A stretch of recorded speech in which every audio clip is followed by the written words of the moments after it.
Alo. Bu kaydı almam o kadar uzun sürdü ki videoyu çekmeye, kendimi ikna etmem. Kendi sağlığımda üçüncüye çekiyorum ben bunu. Merhabalar, ben Kayra. AYFA kanalına hoş geldiniz. Hemen giriş yapayım. Ben sanırım animelerden artık o kadar da hoşlanmıyorum galiba. Bunun aslında pek çok nedeni var ve benim onları sevmiyor olmam bu eserlerin kötü olduğu anlamına da gelmiyor zaten. Ama lisede kendileriyle tanışmamdan ve tonlasını izledikten sonra artık benim için kendisini tüketti bu Japon kültür silahı. Bunun üzerine dedim hani bu animelerin çoğu mangalardan uyarlama. Dedim ben de mangaları okuyayım. Ve iyi ki de yapmışım bunu çünkü mangalar benim animenin yapısı ve kültürel konumu nedeniyle sahip olduğunu düşündüğüm neredeyse bütün sıkıntılardan arınmış versiyonları gibiydi. Tabii ki burada detayına inmeden bahsettiğim sıkıntılar şahsi fikrim, yani onu belirtmek isterim. Hala muhteşem olduğunu düşündüğüm animeler olduğu gibi çok dandik bulduğum mangalar da var, yani işin doğası bu sonuçta. Neyse işte bu dediğim olay tam Attack on Titan'ın son sezonunun ilk kısmının yayınlandığı döneme tezahür ediyor doğru hatırlıyorsam. Ben dedim ben bunu takip etmek artık istemiyorum, böyle stüdyoda değişmiş, animasyonları da beğenmiyorum. Hem neredeyse bitmeye de yakın manga. Mangaya başlayayım dedim ve orada bütün her şey çözüldü benim için. O noktadan sonra bir eserin eğer mangası varsa ben animesine uzak durup mangasını okumaya karar verdim ve o noktadan sonra anime takibim, izleme isteğim falan büyük oranda azaldı doğal olarak. Ama bir sıkıntı vardı hala. Manga ile anime arasında büyük bir fark var. Aslında iki büyük fark var. Sonuç olarak birinde animasyon da var ama ismi anime sonuçta. Ama hareket manga panelleri içinde de oluşuyordu bir seviyede. Benim asıl sıkıntım ses olmaması. Ses olmadığından dolayı da ne karakterlerin sesi var, ne ortamda böyle atmosfere veren o sesler var, ne de müzik var. Aslında kulağa saçma sapan bir eleştiri veya ne bileyim bir yorum gibi gelebilir ve zaten öyle. Hani kitapların da sesi yok sonuçta. Ama buradan başka bir yere bağlamak istiyorum. Ben animelerin giriş opening müziklerine bayılırım. Playlistimde o kadar fazla anime müziği var ki abartılı bir yorum yapmak istemiyorum ama beni müzikten kopmaktan bu böyle mi söyleniyor bilmiyorum. Kopmaktan alıkoymuş ve müzik yapmaya hani geri gazlamış ögelerden biri bence anime opening müzikleri. Ya burada anime opening müziklerinden kastım da çoğu oranda Japon rock. Hani evet, anime olmasa da Japon rock diye bir şey var. Ve ben de zaten anime izlemeyi salınca bu modern Japon müziğine kendi başıma da girdim zaten ama gene de openinglerin animelerin hikayesiyle bütünleşmesi gibi bir durum var bence. Çünkü openingleri kendi başına bir şarkı olmalarına rağmen ben çoğu zaman görsel olarak o animeyle hatırlıyorum ve o animeyi izlerken yaşadığım duygu ile hatırlıyorum. O yüzden dinlerken de daha fazla şey hissediyorum. O yüzden ben de buna el atmaya karar verdim. Dedim ki mangaların müziği olsa, bir giriş jingle olsa nasıl olur dedim. Bu şekilde bu seriye başlamaya karar verdim ben de. Video bu.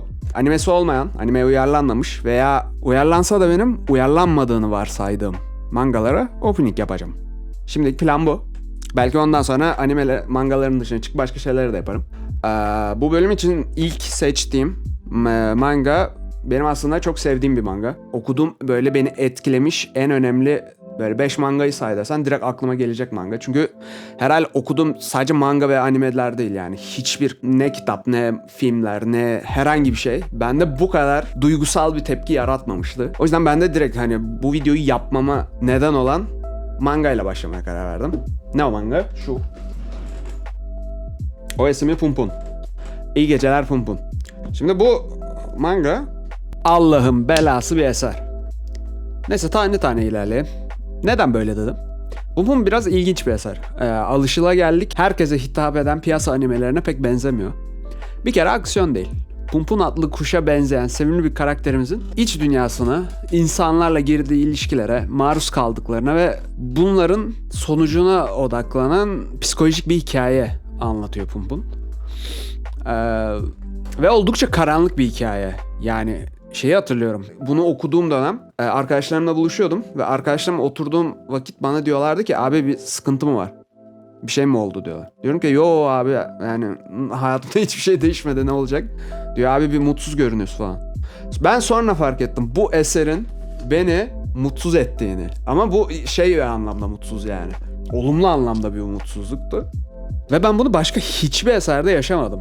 Inoue Asano yarattığı bu eser ile beni bu derece etkilemeyi başarabilmişti yani. Mutsuz olmadığım bir dönemde belli yönlerden gerçekten mutsuz olmuştum ve anladığım kadarıyla sadece ben değilim. Okuyan büyük bir kesim benimle benzer, hatta daha feci duygusal deneyimler yaşamıştı bu mangayı okurken. O yüzden okuyacak arkadaşlara da bir uyarı geçmiş olayım. Hayatın belirsiz bir evresindeyseniz, duygusal olarak yıpranmış veya narin hissediyorsanız bence bu mangayı okumayı bir süre erteleyin veya direkt okumayın. Çünkü pek yardım etmeyecek bu mangayı okumak. Reddit'te falan bu manganın sabretini dolaşırken sürekli görüyordum işte. Bugün Pump'unu bitirdim ve ciddi bir şekilde işte kendime kıymayı düşünüyorum falan gibi yorumlar görüyordum. Ve yani pek kolpa olmayabilir, yani şov yapmıyor olabilirler gerçekten. Ben bile daha ilk chapter'dan böyle ruhumun derinliklerine gömdüğüm çocukluk korkularımın ortaya çıkarılmış ve üzerine tepiniliyormuş halde buldum. Ve eser elindeki kartları açtıkça da dahası geliyordu yani. Şimdi bu ama nasıl bir eser? Niye bana böyle şeyler yaşattı? Hikaye Pumpun ismindeki bir tane çocuğu. Başlarda çocuk işte gittikçe büyüyen bir çocuğun hikayesi. Bu sevimli elemanı okumaya onun erken yaşlarında, bayağı ilkokul dönemlerine itibaren başlıyoruz. Pumpun oldukça pasif, çekingen, reaktif bir çocuk. Ve büyüdükçe de bu tavrı pek de değişmiyor aslında. Tabii ki yani büyüdükçe farklılıklar, değişimler geçiriyor ama aşağı yukarı böyle biri. Sosyal hayatla, toplumla ve toplumun ona biçtiği sorumluluklarla baş etmekte pek de başarılı değil kendisi. Bu yüzden de hem toplumun hem de kendisine yüklediği beklentilerin altında ezildikçe eziliyor. Hikaye ilerledikçe ve ergenlik ve sonrasında bir benlik kazandıkça da olduğu kişiden, kurduğu hayallere ulaşmayı beceremeyen ve hayat aktıkça yerinde sayan kendinden nefret etmeye başlıyor Pumpun. Bu dediklerim %100 olmasa da muhtemelen çoğunuzun da, ben dahil, zaman zaman içine düştüğü bir psikolojiyi hatırlatıyor olabilir diye tahmin ediyorum. Ama Pumpun'un bir noktada kendini soktuğu durumlar o kadar depresif bir noktaya geliyor ki karakterin zavallılığı ilk önce ona acımanıza, sonrasında bunu aşıp ondan bıkmanıza neden oluyor. Yani çok bilmiş konuşmayayım ama hani karaktere yönelen bu duygusal tepkinin nedeni şahsen kendi zaaflarıma duyduğum bir ne denir? Tiksintiden kaynaklanıyor bence. Bu yüzden hikaye istemeden daha da fazla duygusal tepki vermeye başladığımı hissetmiştim ben. Burada da haklarını vereyim. Karakteri böyle bir kuşa benzetmeleri anlatıda duygusal ifade olarak pek çok yaratıcı özgürlük tanımış Inoue Asano abiye. Onu da övmeden geçmek istemedim. Pumpun'un kuş formu bayağı eski çizgi film karakterleri gibi bedensel tepkiler veriyor ve içinde bulunduğu duygu durumunu veya değişimini harika anlatan başka formlara da dönüşüyor. Ve yaşı ilerledikçe falan tipi mipi değişmeye başlıyor ama hani küçük kuş büyük kuş gibi değil. Bayağı farklı bir şeye dönüşmeye başlıyor. Ben opening için özellikle hikayenin başlarındaki çocuksu, daha hayata karşı umudunu yitirmemiş olan Pumpun'u yansıtan bir parça uygun gördüm. Hem animelerde de olur ya, her sezon değişir openingler. Ben de sanki ilk sezonu yapmışım gibi düşünebiliriz yani bu noktada. Daha pek çok şey söylenebilir bu eserle ilgili ama yani merak ediyorsanız gidin okuyun. Muhtemelen aşağı bir link bırakmış olabilirim. Belki de bırakmamış olabilirim. Böyle merak edenler bir göz atabilir. Bu yaptığım zaten analizin özetinin özeti gibi bir şey oldu. Daha bir sürü şey söylenebilir bu eser hakkında. Ama bunun yeri bu video değil. Bence yavaştan artık şarkıya geçebiliriz. Şimdi proje bu. Stüdyo programı olarak Reaper kullanıyorum ben. Bütün kaydı falan bu tamamen bu dijital stüdyo içinde yaptım. Şimdi bu proje ilk başlamadan önce aklımda birkaç fikir vardı. Temel olarak hikayenin birkaç tane öğesinin parçanın içinde olmasını istiyordum. Pump'un duygusal bir hikaye ama bir hikaye de değil yani. Vıcık vıcık bir duygusallıktan çok özellikle hikayenin başlarında bir çocuğun gözünden de baktığımız için saf, masum bir gözden anlatılan çok travmatik olayların değiştirdiği bir akış yaşanıyor. Ve o masumiyet bana kalırsa hikayenin çok büyük bir kısmında da bütün anlatının temelinde oturuyor. Ama bir yandan da o bütün travma ve korkuları kaşıyan olaylar yaşanmaya da devam ediyor ve şeyler artarak, hani tuhaflıkları artarak yaşanmaya devam ediyor. Şarkıya dönersek bu anlatının opening'de olmasını istedim. O yüzden başta aradım kafamda da. Aslında aramadım bunu. Kafamda vardı bu. Özellikle eseri okurken shuffle'da gelirdi bu şarkı. Referans olarak No Clear Mind'ın Dream is Destiny şarkısını kafamda kodlamıştım. Daha hiçbir fikir yokken.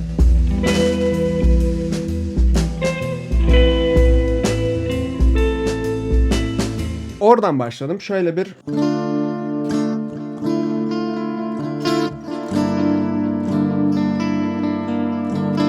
Temeldeki fikir buydu. Ben de bunu kaydettim. Bu arada gerçek amfi kullanmıyorum ben. Tamamen dijital. Çünkü sonuçta apartmanda oturuyorum. Nasıl kullanacağım? Hani o amfilerin bütün potansiyelini çıkarmak istiyorsan bütün apartmanın da seninle birlikte dinlemesi gerekiyor o çaldığın şeyi. O da pek mümkün olmadığı için en iyi çözüm olarak bu dijital amfileri kullanıyorum ben.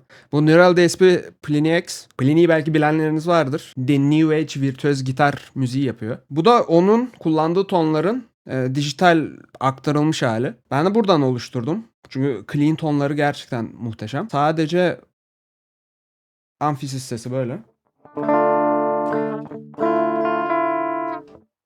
Amfi ile birlikte. Hemen bir karakteri oluşuyor zaten bu şeyi koyduğun gibi. Onun üzerine biraz chorus. Chorus bu nostalji hissini veren efekt.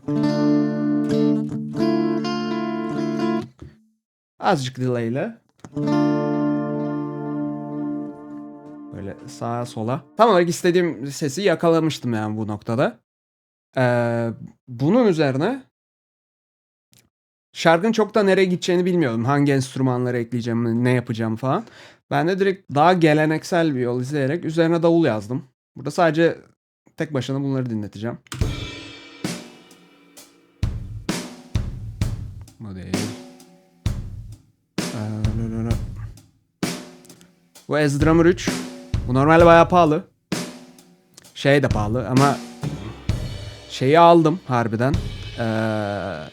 İndirim dönemlerini kovalayarak normalde ben bu pluginleri satın alıyordum. Ama S-Drummer ben de öbür projeler için de bir şekilde bulduğum hali vardı.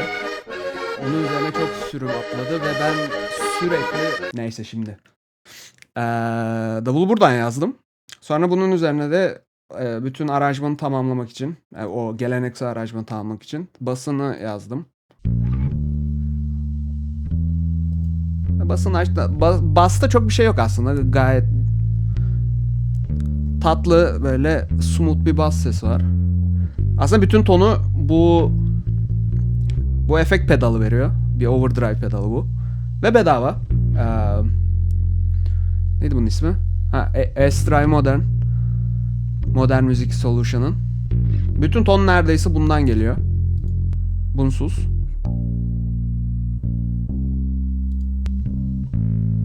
Pedalla birlikte. Ufak bir drive veriyor. Bunları yaptıktan sonra zaten belli bir hale geldi yani.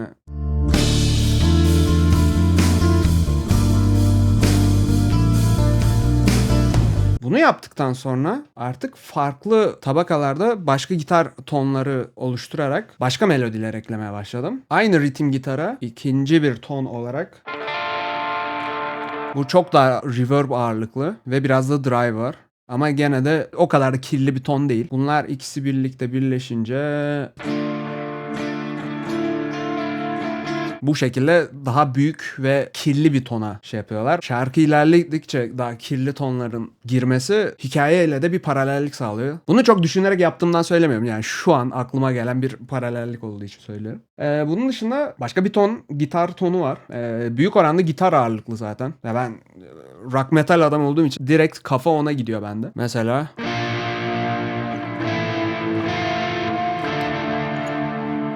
Noreldo SP Soldano. Kirli tonlar için gerçekten yumuşacık bir ses veriyor. Diğer yüksek gainli amfilerin aksine o kadar sivri çıkması gereken sesler vallahi yumuşacık pamuk gibi. Müthiş çıkıyor, müthiş. Neyse kısa kesiyorum. İşte diğer tonlar ve gitar partisyonları.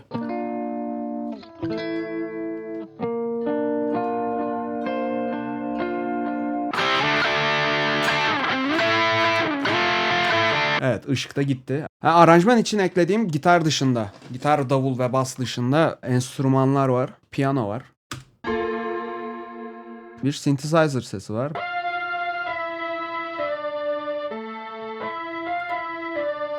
Tek başına harbiden bir halta benzemiyor bu ama bu kadar sanırsam. Bu tamam, bahsetmediğim bir ton şey var ama çok da uzatma niyetinde değilim. Ama şarkı bu kadar. Artık parçanın kendisine geçebiliriz. İyi dinlemeler.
Evet, video bu kadar. Bu kısmın kaydını almayı unuttuğum için şu an ses kaydı alıyorum. O yüzden arkada böyle ne koyduysam artık onun görüntüsü var. Umarım beğenmişsinizdir şarkıyı. Videonun başında da bahsettiğim hani o duyguları ve eğer eseri okuduysanız hani sizin duygularınızı yansıtan bir parçayı bir araya getirmeyi başarabilmişimdir. Lütfen düşüncelerinizi de altta paylaşmaktan çekinmeyin. Hani gerçekten merak ediyorum çünkü sonuçta ilk defa yaptım böyle bir şey. Ve tahminimden de çok uzun sürdü yapması. O yüzden bir yandan da beğenmeyi ve abone olmayı da unutmayın. Hani sonuçta desteğinizi görüp de ben kendimi şevklendireceğim. Bunu yapmalı mıyım, yapmamalı mıyım diye. Şarkının ismi konusunda çok bir şey düşünmedim. Sadece şimdilik bunun editini ne zaman bitiririm bilmiyorum ama şarkıyı bestelerken aklımda hep özür dilerim, iyi geceler gibi bir isim vardı. Muhtemelen onu koyacağım. Muhtemelen değiştirmeyeceğim bu ismi ama bakalım. Onun dışında bu kadar. İzlediğiniz için teşekkür ediyorum. Kendinize iyi bakın. Bay bay.